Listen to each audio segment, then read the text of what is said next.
Escrever sobre escravidão foi uma consequência natural da minha primeira trilogia, 1808, 1822 e 1889.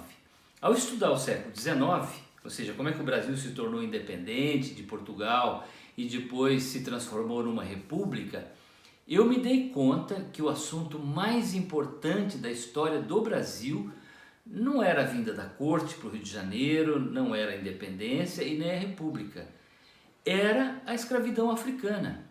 Por uma razão muito simples, o Brasil foi o maior território escravista do hemisfério ocidental durante cerca de 350 anos. Sozinho, o Brasil importou da África cerca de 5 milhões de homens e mulheres escravizados que construíram toda a riqueza, todos os ciclos econômicos do Brasil até o século XIX.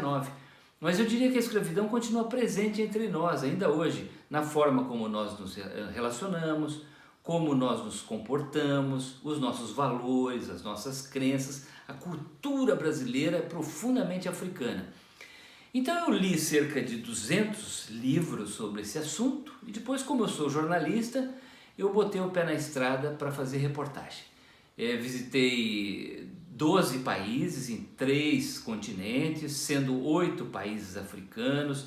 Depois eu percorri todas as regiões do Brasil e fui documentando, observando os locais onde as coisas tinham acontecido.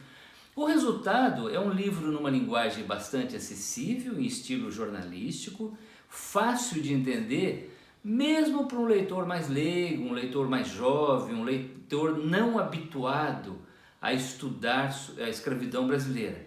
Porque eu acho que ninguém precisa sofrer para estudar história. Para mim é uma enorme alegria e um privilégio ver os meus livros convertidos para o formato audiobook. Eu acho que isso é uma fronteira nova e é uma novidade muito boa, porque oferece oportunidades de leituras a pessoas que provavelmente não teriam acesso à obra sem esse formato. Primeiro, assim, o Brasil tem milhares de pessoas com algum tipo de restrição visual, não conseguem ler. E o audiolivro oferece então a essas pessoas a possibilidade de ouvir um livro que elas jamais poderiam ler no formato convencional. Mas também a própria vida moderna hoje restringe a oportunidade das pessoas lerem, né? Um livro em papel ou um e-book. Então tem gente que ouve livro no trânsito, na fila de um supermercado, de um banco, de um órgão público, na fila para pegar o avião. Tem gente que está dormindo do lado do seu parceiro com a luz desligada e ali no silêncio da noite, antes de dormir, pode ouvir um livro. Ou mesmo pessoas que vão para um parque numa tarde ensolarada, contemplando uma paisagem bonita e aproveitam para aprender, para se maravilhar com a literatura. Então é um formato encantador. Eu mesmo sou grande usuário de audiolivros há muito tempo, adoro.